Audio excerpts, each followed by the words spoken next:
Hoy vamos a seguir con nuestra serie de Mi Meta es Ser. En realidad el título de hoy es otro, pero al estar estudiando las escrituras que hoy tocan, estamos estudiando prácticamente Mateo, el Sermón del Monte, porque se dice, una de las cosas que se dicen acerca de Mateo 5, 6 y 7, es de que realmente Jesús no enseñó en una sola ocasión todo lo que se predicó ahí. Puede ser que Mateo recopiló varias de las enseñanzas más importantes de Jesús y las puso en ese segmento. Como haya sido, Jesús nos dejó un gran legado en Mateo 6, 5 y también 7. Entonces, seguimos estudiando acerca de eso y quiero recordarte un poquito lo que hemos hablado. Comenzamos hablando acerca de que sin meta no hay un camino. O sea, todos comenzamos el año. ¿Cómo van tus metas al principio del año? ¿Cómo se dice? Los propósitos. ¿Cuántos hicieron el propósito de ir al gimnasio? Hace unos domingos me compartía un hermano que él el año pasado había ido en realidad lo estaba acusando su esposa y decía que había ido a inscribirse a un super gimnasio así de lujo, pagó todo el año y nunca fue. Y luego lo chistoso era que volvió a pagar, ¿no? O sea, volvió a inscribirse de nuevo y no ha ido todavía.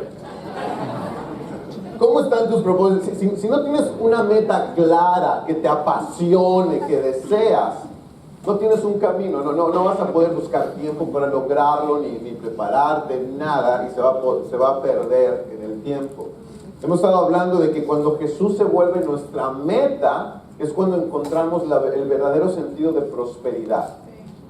No podemos encontrar prosperidad en el dinero, no encontramos verdadera prosperidad en las cosas materiales, cuando algo reina en nuestro corazón, y qué mejor que es Jesucristo como Señor.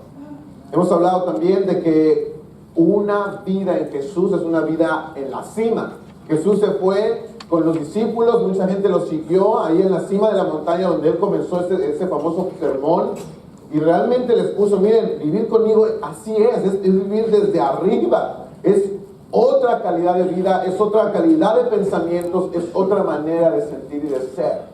Vivir en la cima verdaderamente es aplicando las enseñanzas de Jesús en nuestra vida. Hablamos también de un tema, inteligencia emocional, le pusimos ese título, y hablamos cómo hoy, por ejemplo, está muy de moda, hace algunos años, ese tema, cómo ser inteligente emocionalmente. Se dice que el 77% del éxito está en la inteligencia emocional y el resto en lo que tú sabes. Jesús hace 2000 años habló acerca de eso, cuando trató el tema del enojo, cuando trató temas muy importantes acerca de las emociones y del interior de las personas. Solo que nos emocionamos ahora leerlo en un libro. Jesús lo habló hace mucho tiempo. Y podemos ser inteligentes emocionalmente al imitarlo a Él. ¿Qué mejor ejemplo de emociones bien dirigidas de Jesús? Hablamos también de destino final. ¿Recuerdas? ¿Qué llevas en tu maleta? ¿Qué estás cargando? Si va a ser algo que de verdad vas a decir, mira Jesús, esto es lo que estoy cargando, ¿me dejas entrar? Si en tu vida estás cargando pecado, estás cargando odio, ¿qué estás cargando? ¿Estás cargando gratitud, santidad? ¿Qué estás llevando a ese destino que tenemos?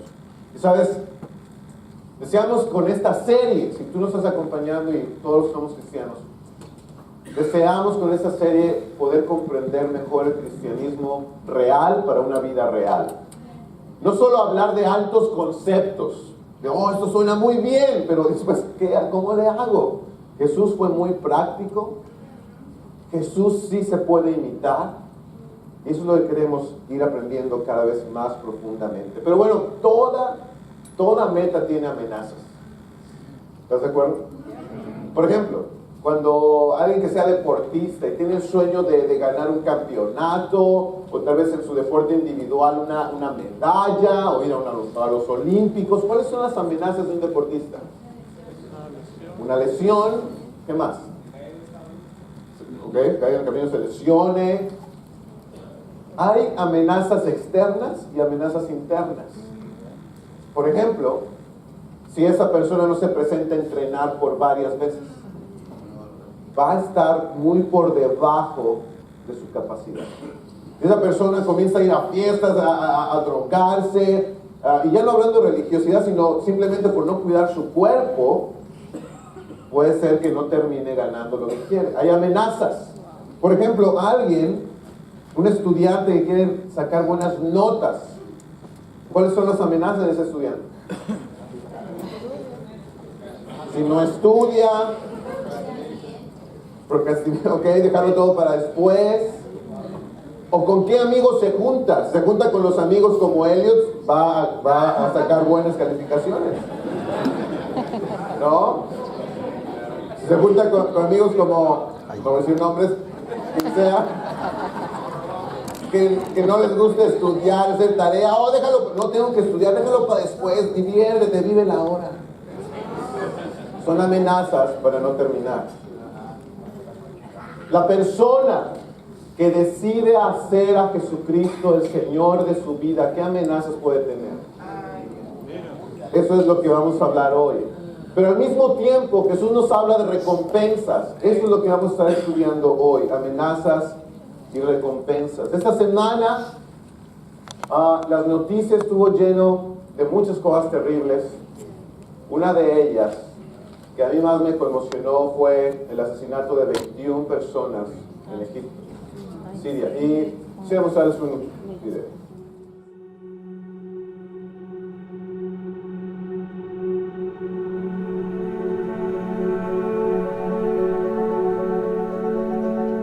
It is a very dangerous time to be a Christian.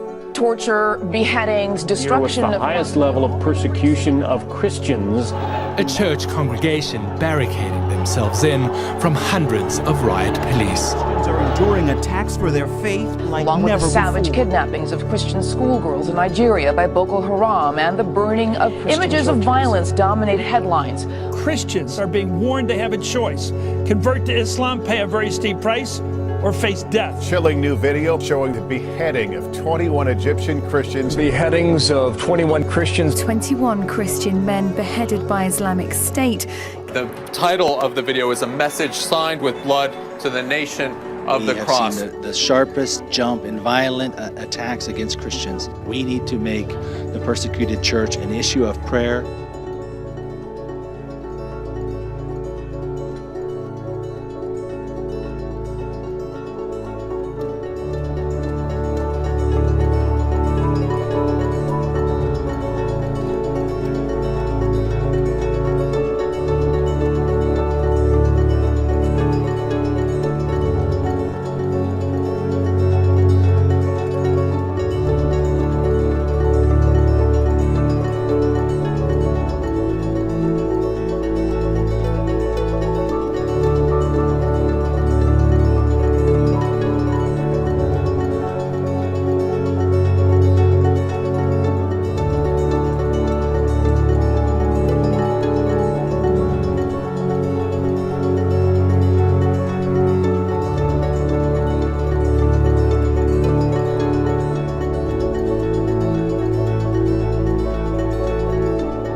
Está pasando en varios países del Oriente. Ha comenzado una persecución extremadamente sangrienta sobre los cristianos o personas que no sean del Islam o islamistas. Y ahora lo que está pasando en varios lugares es: o dejas la fe de la cruz, que eso es la amenaza que salió en el video, que algunos lo vieron en las noticias, ¿no? Dejar de ser el pueblo de la cruz, pagar una multa y convertirte a la religión que ellos están proclamando. Y esas personas obviamente fueron asesinadas o decapitadas por no negarse a hacer ese cambio. Esas personas son cristianos coptos copto significa egipcio. Y hablando ayer tuvimos una gran clase con Robin, estuvo enseñando acerca, ¿no?, de la Biblia. Eso fue un gran tiempo ayer. Y fue apasionante estudiar historia, estudiar el tema de la Biblia y poder ver, por ejemplo, una de las preguntas que hubo y se dio un comentario. Marcos, todos sabemos que los evangelistas fueron a varios lugares después de que Jesús murió. Uno de ellos, Marcos, que hizo el evangelio de Marcos, que recopila parte de la historia, se dice que fue a Egipto, y ahí comenzó esta iglesia que se llama la iglesia copta, una de las iglesias más viejas del cristianismo antiguo. Como sea, personas de nuestra misma familia de iglesias hoy en Europa, en medio de la guerra que ha sufrido, ¿no?, en alguna parte de Europa, estaban comentando en el último staff meeting que tuvimos, en la última reunión de ministros, acerca de que el ejército estaba pidiendo personas para enrolarse a sus filas, y le tocó a un ministro, ¿no?, de nuestra familia de iglesias, pero cuando le hicieron un chequeo médico, le dijeron que no estaba listo, y gracias a Dios lo hicieron a un lado.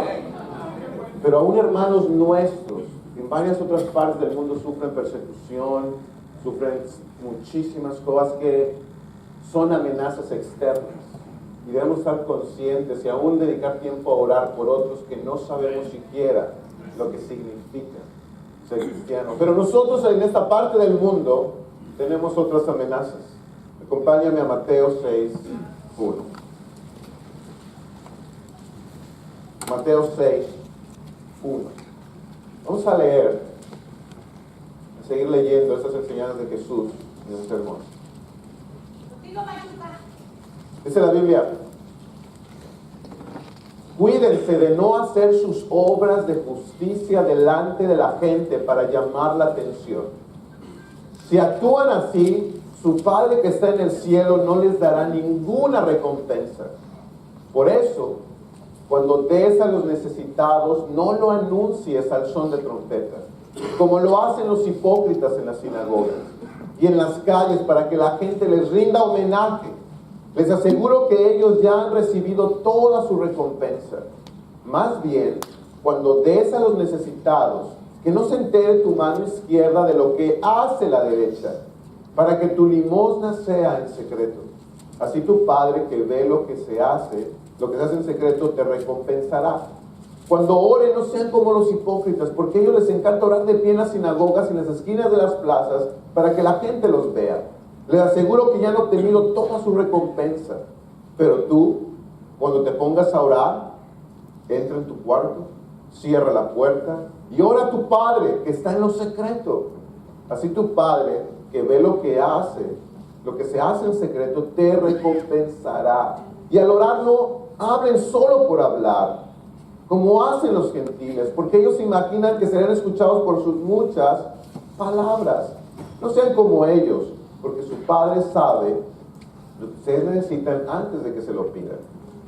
Saltemos al verso 16. Cuando ayunen, no pongan cara triste como hacen los hipócritas, que demudan sus rostros para mostrar que están ayunando. Les aseguro que esos ya han obtenido toda su recompensa. Pero tú, cuando ayunes, perfúmate la cabeza y lávate la cara, para que no sea evidente ante los demás que estás ayunando, sino solo ante tu Padre que está en lo secreto. Y tu Padre que ve lo que se hace en secreto te recompensará. ¿Sabes? Jesús está hablando aquí de tres cosas. Está hablando de la limosna, que era en realidad la ayuda que se le daba a las personas más necesitadas, la ayuda económica. Está hablando de la oración y está hablando del ayuno. En estas tres actividades eran una de las bases más importantes de la religión. Esas tres cosas se debían de vivir y tenían que ver con las tres áreas de la vida. La limosna tenía que ver con las acciones que hacemos por otros. La oración tiene que ver con lo que hacemos con Dios. Y el ayuno tiene que ver con uno mismo, con su propio corazón. Pero Jesús, en medio de esto, él dice, hay amenazas Cuando tú quieres vivir una vida que le agrada a Dios. Cuando tú quieres seguir el camino y las cosas que Jesús enseñó o que Dios te ha enseñado, va a haber amenazas. ¿Cuáles son esas amenazas? ¿A qué se enfoca Jesús? ¿Cuál es el problema? Que al hacer esto, uno puede en realidad estar haciendo mal cuando uno tiene que en su vida. ¿Qué está tratando él? Hipocresía. Él está tratando el tema, por ejemplo, en el verso 1, dice, llamar la atención. Verso 5, para que la gente nos vea. 16, mostrar que estás ayunando.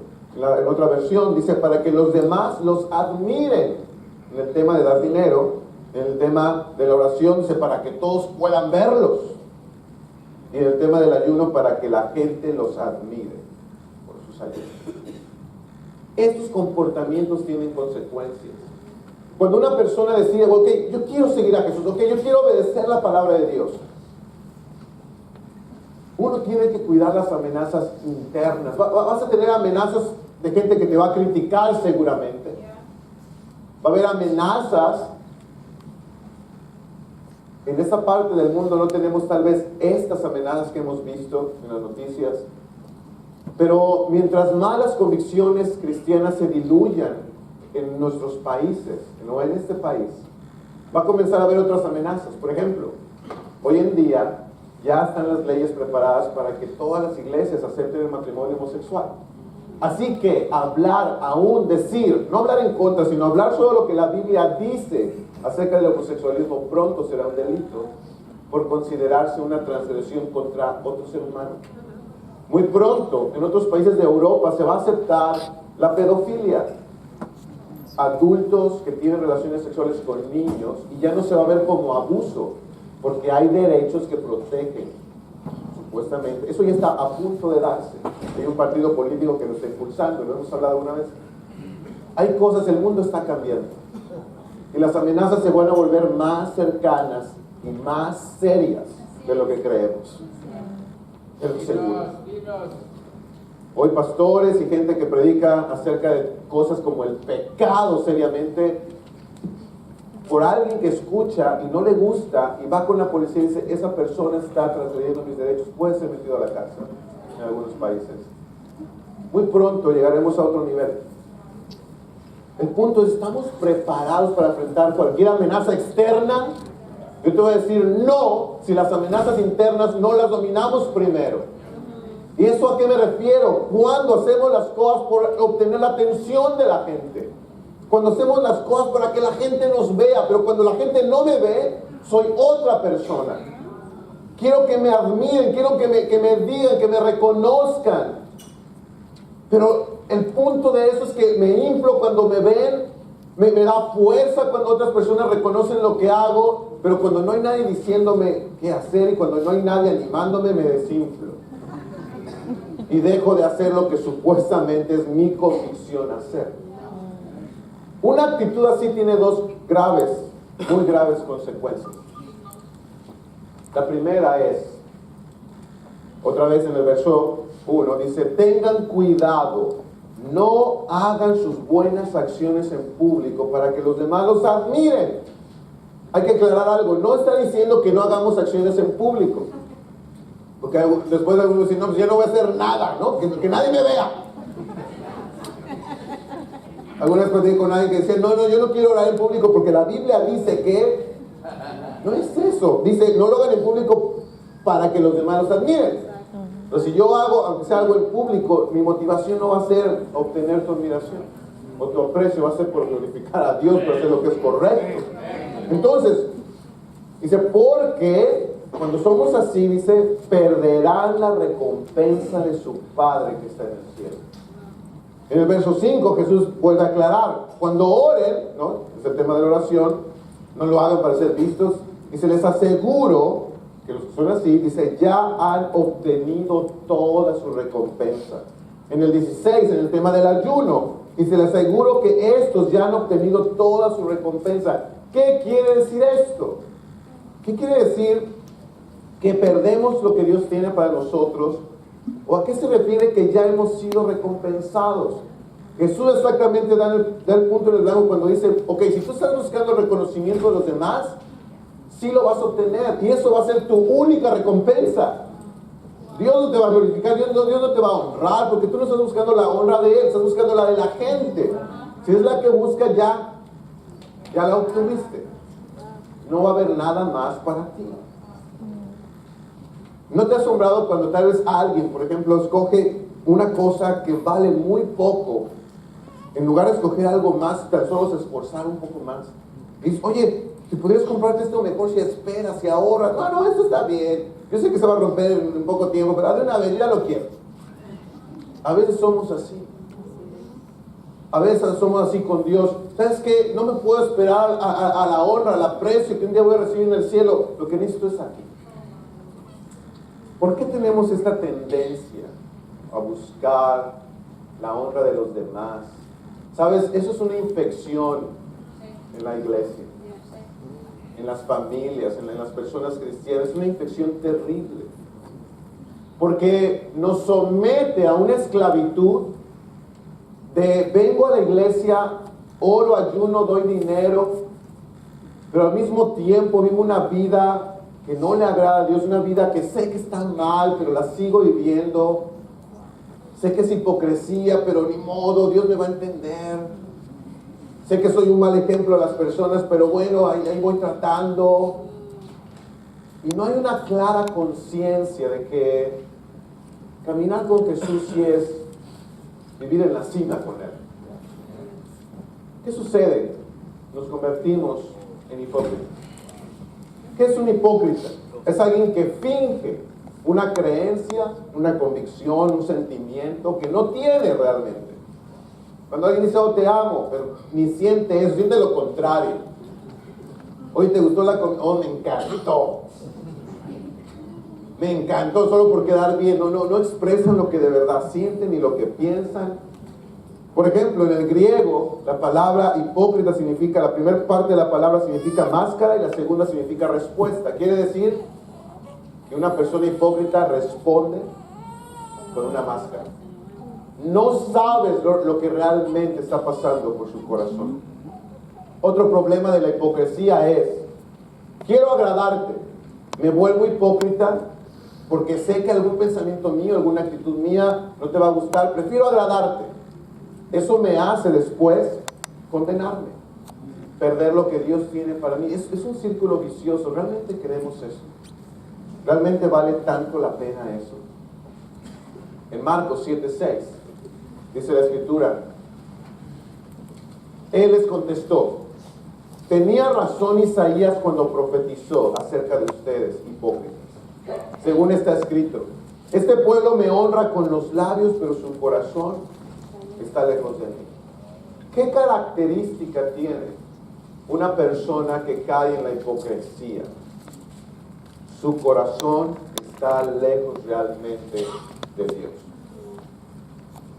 Es lo más dañino que puede haber en la fe, convertirse en un hipócrita. En realidad, ni siquiera el pecar es algo tan severo como ser un hipócrita. Porque la hipocresía te lleva, estoy pecando pero lo oculto.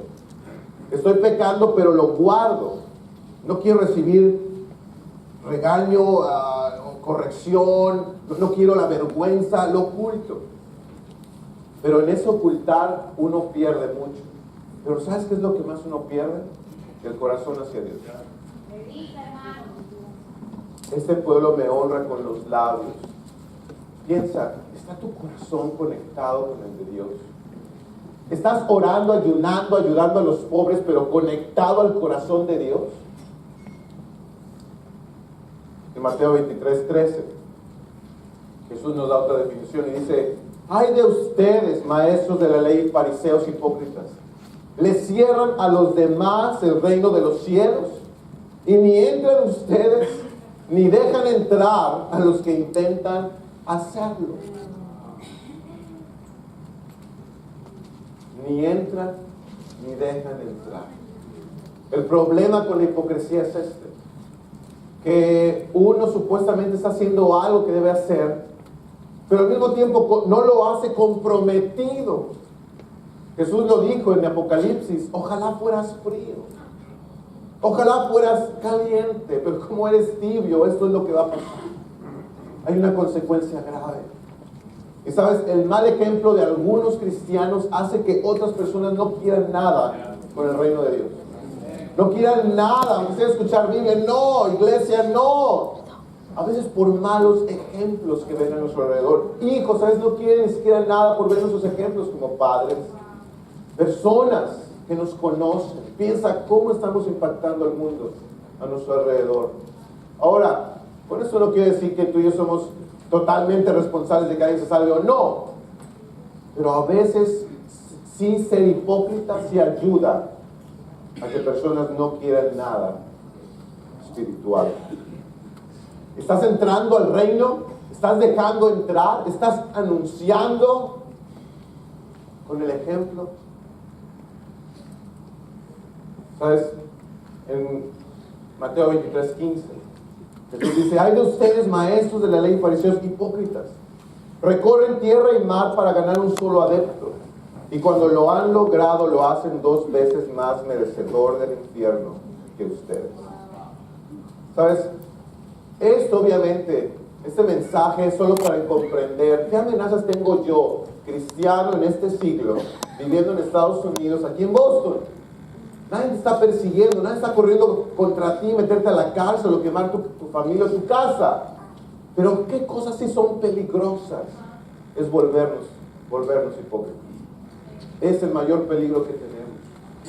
¿Y sabes por qué? Porque mira, creemos nosotros en evangelizar este mundo, ¿ven? Creemos en anunciar, creemos en las misiones, creemos en el discipulado, creemos que las relaciones con Dios y entre los otros nos ayudan a llegar al cielo. Pero ¿qué pasa cuando me esfuerzo por ganar un adepto? Cuando evangelizo, traigo a alguien para que escuche, para que venga. Pero yo en mi corazón no he vencido esta parte, esta tendencia tal vez a la falsedad, a la hipocresía. ¿Qué hago con la otra persona?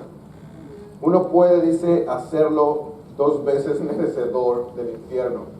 ¿Qué podemos ver en esto? Piensa, cuando buscamos la aprobación de la gente, cuando buscamos la honra de los demás, cuando estamos solo al pendiente si la gente nos ve o no nos ve, realmente no queremos una relación con esa persona. Lo que estamos haciendo es usar a la persona para sentirnos bien. ¿Te das cuenta? Cuando tú usas a alguien, es como cuando tú usas algo. Si te deja de servir, ¿qué haces con eso? Lo tiro. Como ya no obtengo lo que obtenía de esta persona, como ya no obtengo lo que obtenía de este grupito antes, lo puedo desechar, lo puedo tirar. Así que si yo te hago sentir culpable, y si yo por ejemplo, hay gente que le echa la culpa a los demás de lo que están viviendo. Es que yo me siento así por tu culpa. Es que tú me hiciste y por eso estoy tan desanimado, enojado, pequé. Echar la culpa es muy fácil. Hacer sentir a las personas 2 veces merecedor del infierno más que uno es muy fácil. Porque al final no estamos con nuestros ojos puestos en la recompensa que Dios tiene para nosotros. Y la amenaza de, en lugar de buscar el reino de Dios, buscar la aprobación de los demás, se vuelve una esclavitud muy grande. ¿Y sabes cuál es el otro peligro? Que pierdes tu identidad. ¿Quiénes somos? Somos hijos de Dios. Gracias a la sangre de Jesús. ¿Quiénes somos? Somos perdonados. ¿Quién somos? Somos un pueblo santo, escogido, un real sacerdocio. Hay muchas promesas de quién es un cristiano. Cuando uno busca la aprobación de las personas más que de la de Dios, uno pierde su identidad completamente. ¿Sabes? Uno comienza a mendigar aprobación. En lugar de necesitar del amor de Dios, es que me den aprobación. Que alguien me diga, que alguien me vea. ¿Sabes? Todos estamos en un sentido hambrientos de aceptación, de amor y aprobación. Eso no está mal. Así hemos sido diseñados, lo necesitamos. Y algunos de nosotros Crecimos tal vez sin eso. Y entonces lo queremos de alguien más. Y nuestro corazón se alegra cuando lo obtenemos. Pero lo que nos habla la Biblia es cuando eso se vuelve lo más importante y tú y yo no encontramos el amor, la aprobación, el calor en Dios y lo cambiamos a Él por la gente. Así que si mi familia me dice, no, eso del cristianismo, no, ni me hables, perdón, yo no tengo tiempo de estudiar la Biblia, porque realmente lo que siento es miedo de lo que va a decir mi familia. ¿Sabes qué? Quiero tanto a esa persona, pero esa persona no quiere nada con Cristo. He estado con él o con ella, no puedo. Ahorita no tengo tiempo, después cuando Él quiera. Y así de muchas maneras comenzamos a pensar, pero ¿de qué tenemos que arrepentirnos? ¿Cuál es la raíz de todo esto? Algo importante de entender es, quien se ocupa y preocupa por ser reconocido, no puede reconocer a nadie. Cuando estamos tan preocupados de los demás, cuando estamos tan ocupados en ser reconocidos, yo no puedo reconocer a nadie. ¿Por qué, por ejemplo, a veces de mis labios no puede salir más reconocimiento a Dios, alabarlo a Él, reconocer que esas montañas de nieve, gracias Dios, ¿no? Porque me hace más musculoso. No, gracias Dios por todo lo que he quemado estas vacaciones. Es que quiero reconocer a mi esposo. Hay mucho de malo, sí, pero quiero reconocer todo lo que sí tiene de bueno. Quiero reconocer a mi grupo en la iglesia, mi charla bíblica. Quiero reconocer a las personas que nos sirven dirigiéndonos. Quiero reconocer al hermano que puedo servir yo discipulando. ¿Por qué a veces no reconocemos tanto todo eso? Porque uno vive más cómo soy yo reconocido, más preocupado. Pero ¿sabes cuál es la bendición de dejar esto, de arrepentirnos de esto? Uno es conseguir libertad y ocuparte realmente en amar. Cuando dejamos de pensar en cómo me van a ver, tienes la libertad de verdad amar. Por ejemplo, si yo me siento con un hermano, pero me preocupa cómo me ve, cómo ve mi liderazgo, cómo voy a ser visto por él, entonces yo comienzo a tener una pose de más espiritual, más firme, más radical, o lo que sea, por hacerle ver que yo soy fulanito. Pero eso me evita, me roba, me quita la oportunidad de conocer a mi hermano. Me quita la oportunidad de simplemente aceptarlo y que me pueda aceptar y poder juntos seguir hacia la cruz. No puedo amar cuando estoy tan preocupado de lo que van a pensar de mí. Ni tú. Podemos tener más capacidad de actuar también. Sabes, yo sé muchas veces, por ejemplo, hemos visto de alguien que algo no está caminando con Cristo. Alguna actitud, algún comportamiento, pero a veces no actuamos con amor y respeto para ir a ayudar, o ir a animar, o enseñar, o reprender, porque nos preocupa mucho cómo nos van a ver. No, yo no quiero conflictos. No, yo no quiero problemas. Va a ser más bien problemático. Si le digo algo, yo sé lo que va a pasar. Cuando hacemos eso, nos juzgamos unos a otros. Imagínate, no solo es el hecho de, hipócrita, arrepiéntete de la hipocresía. No, eso es más profundo. Y nos lleva a no amar, no cuidar, no ayudarnos. Además te libera. Si tú te arrepientes de esto, te libera del terror y la angustia. ¿No te ha pasado de tener esta angustia? ¿Qué estarán pensando de mí? Me llamó Javier, quiere pasar un tiempo conmigo. ¿Qué hice? De seguro el teléfono estaba prendido cuando le grité a mi esposa. ¿Qué será? Y Javier solo me quería invitar a comer un buen lugar de costillas. Y yo así.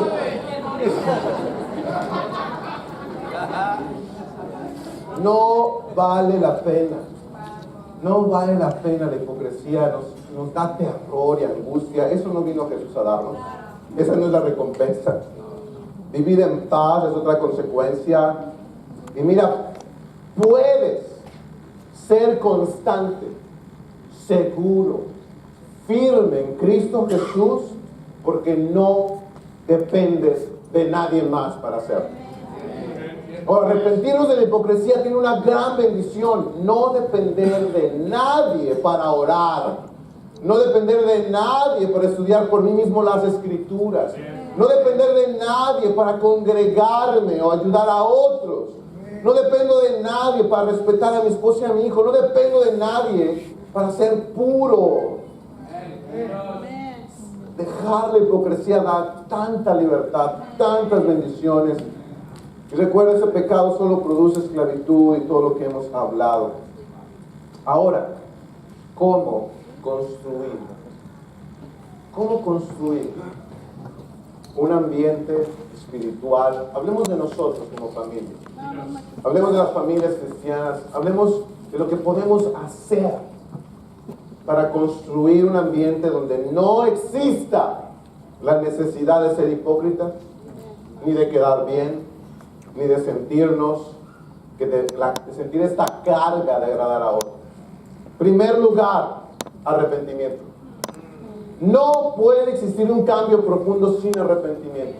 Arrepentimiento es cambiar su mentalidad a que el corazón de Dios importa más que lo demás, que lo que Él piensa de mí importa más que lo demás. Arrepentimiento significa dolor.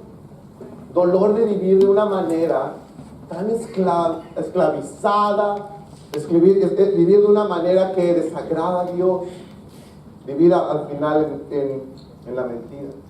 Jesús lo mencionó, muere a ti mismo. Por ejemplo, en esta misma plática que yo hacía con alguien más y me preocupa mucho cómo me ven, o tal vez, por ejemplo, no puedo ser vulnerable con la persona que me ayuda porque me preocupa cómo me ve y tengo que quedar bien. ¿Qué puedo hacer? Muere a ti mismo. En ese momento soy hipócrita, muere a ti mismo. Así que muero a esta máscara, muero a este deseo de aceptación para poder simplemente vivir en la verdad. Puedo ser vulnerable, puedo ser ayudado, puedo ser amado. Es increíble, pero no hay ningún cambio profundo sin arrepentimiento. No es leer un poquito más la Biblia, no es dar un poco más de dinero, no es venir más, es desde el corazón. Segundo, ama desinteresadamente. Hablemos como iglesia, ama desinteresadamente. Hay una historia, o no una historia, es una práctica que en algunas tribus de África se da y me conmovió tanto lo siguiente. Fíjate, se dice que cuando alguien en esta tribu en específico, alguien hace algo equivocado, errado, que aún lastima a los vecinos, la persona es puesta en el centro de la aldea. Toda la aldea se junta alrededor de él o de ella y por 2 días le comienzan a decir todas las cosas buenas de esa persona. Comienzan solo a describir, no a juzgar, o eres increíble, o eres bueno, no. Solo a decirle, pasan con él y dicen, tú me ayudaste tal día cuando la nieve cayó. En África no cae nieve, pero bueno.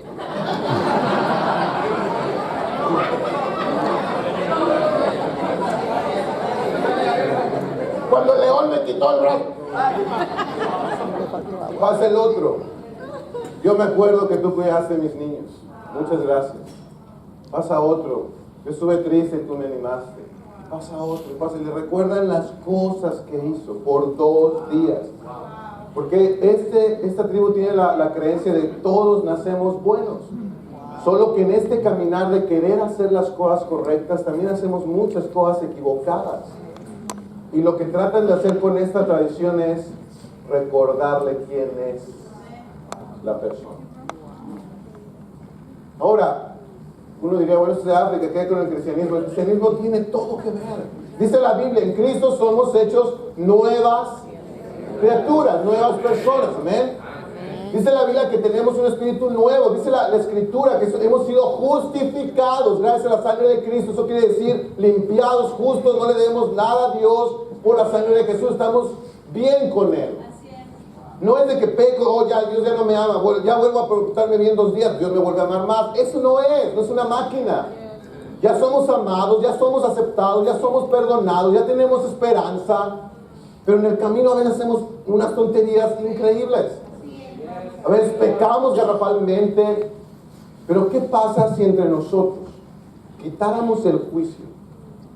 Que cuando alguien falla, en lugar de decir, oh, sí, pues es un orgulloso, no. Tal día te portaste de tal manera y dijiste tal cosa. Si describiéramos para ayudar, pero después de eso solo recordáramos quiénes somos. Tú eres ya amado, tú eres ya perdonado, tú eres mi hermano. Si nos recordáramos todo lo bueno que ya somos en Cristo, ¿qué necesidad tendríamos de querer agradar a los demás? ¿Tú crees que tendríamos necesidad? Ninguna. Ya soy amado, ya soy perdonado. Todos nos equivocamos. Puedo ser animado por mi familia. No tengo miedo al juicio, aquí no hay. No tengo miedo al chisme, aquí lo odiamos. No tengo miedo al qué dirán, porque todos vamos en el mismo camino y en el mismo bote. Sé que eso en muchas ocasiones no sucede, pero puede suceder si nos arrepentimos.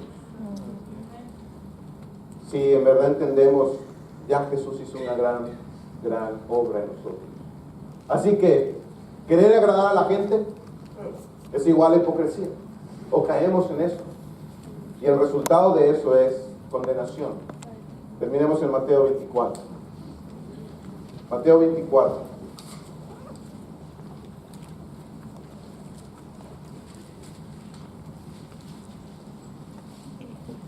Así que te animo en tu grupo. Tal vez esta semana sea un gran tiempo para recordarnos lo increíble que es ser hijos de Dios. Y las cosas, ¿sabes qué? Cuando yo escucho historias como fulanito cuidó a mis hijos cuando estaban bebés y los hijos ya se casaron y ya tienen hijos. Ustedes tienen muchas historias así. No tenemos 2 años y medio, pero muchos de ustedes tienen 30 años, 25 años en la fe, 10 años. ¿Cuántas historias no podemos recordar? Veníamos de regreso el miércoles de la reunión ahí de las hermanas en el sur, ¿no? Y nos iban, y otro hermano se iba contando, iban 2 hermanos platicando, ¿no? Oh, ¿te acuerdas de tal persona? Oh, sí, yo bauticé a fulanito. Y esas pláticas de que llenan de fe, ¿no? Desde yo conocí, esa persona conoció, y después trajo a fulanito, esto toda la familia. ¿Cuántas historias no hay así entre nosotros? Necesitamos más pláticas que generen fe, porque sigue la gente necesitando de nuestra fe y de Dios, amén. Pero fíjate, en Mateo 24 dice, Jesús salió del templo y mientras caminaba se le acercaron sus discípulos y le mostraron los edificios del templo. Pero él les dijo, ¿ven todo esto? Les aseguro que no quedará piedra sobre piedra, pues todo será derribado. Más tarde Jesús, sentado en el monte de los olivos, cuando llegaron los discípulos, le preguntaron en privado, ¿cuándo sucederá eso y cuándo será la señal de tu venida y del fin del mundo? Verso 4. Tengan cuidado de que nadie los engañe, les advirtió Jesús.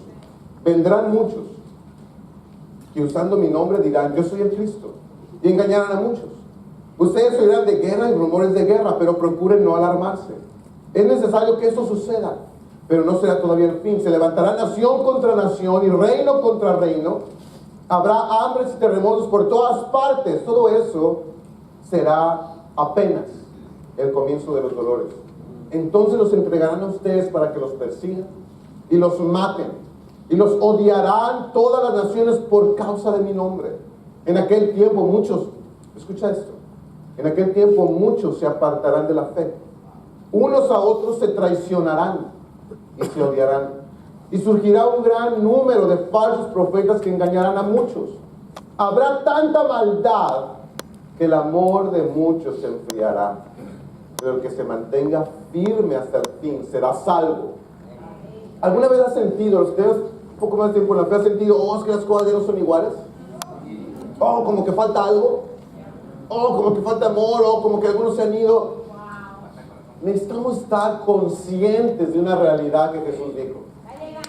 No vivir en sueños del pasado, del futuro. Ahora, lo que queda es ser fiel. Seamos fieles. Estoy tan agradecido con el ejemplo, ¿no? Lo que compartió Magali hace un momento. Para mí ella es una inspiración de muchas maneras. Sé que Dios va a recompensar su fe y su fidelidad. Pero muchos de nosotros tenemos historias así, pero continúa siendo fiel. Continúa inspirando a otros. Pero seamos reales, la maldad crece, el amor se enfría. La maldad está creciendo de maneras espantosas. No te asombres. Anímate y anima a otros a ser fieles. Más adelante, verso 36 dice: pero en cuanto al día y la hora, nadie lo sabe, ni siquiera los ángeles en el cielo, ni el Hijo, sino solo el Padre. La venida del Hijo del Hombre será como en tiempos de Noé, porque en los días antes del diluvio comían, bebían y se casaban y daban en casamiento, hasta el día en que Noé entró en el arca. Y no supieron nada de lo que sucedería hasta que llegó el diluvio y se los llevó a todos. Así será en la venida del Hijo del Hombre. Estarán 2 hombres en el campo, uno será llevado y el otro dejado. 2 mujeres estarán moliendo, una será llevada y la otra dejada. Por lo tanto, manténganse despiertos, porque no saben qué día vendrá su Señor. Pero entiendan esto: si un dueño de casa supiera a qué hora de la noche va a llegar el ladrón, se mantendría despierto para no dejarlo forzar la entrada. Por eso también ustedes deben estar preparados, porque el Hijo del Hombre vendrá cuando menos lo esperen. ¿Quién es el siervo fiel y prudente a quien su Señor ha dejado encargado de los sirvientes para darle la comida a su debido tiempo? Dichoso el siervo cuando su Señor al regresar lo encuentra cumpliendo con su deber. Les aseguro que lo pondrá a cargo de todos sus bienes. Pero ¿qué tal si ese siervo malo se pone a pensar: oh, mi Señor está demorando? Y luego comienza a golpear a sus compañeros, y a comer, y a beber con borrachos.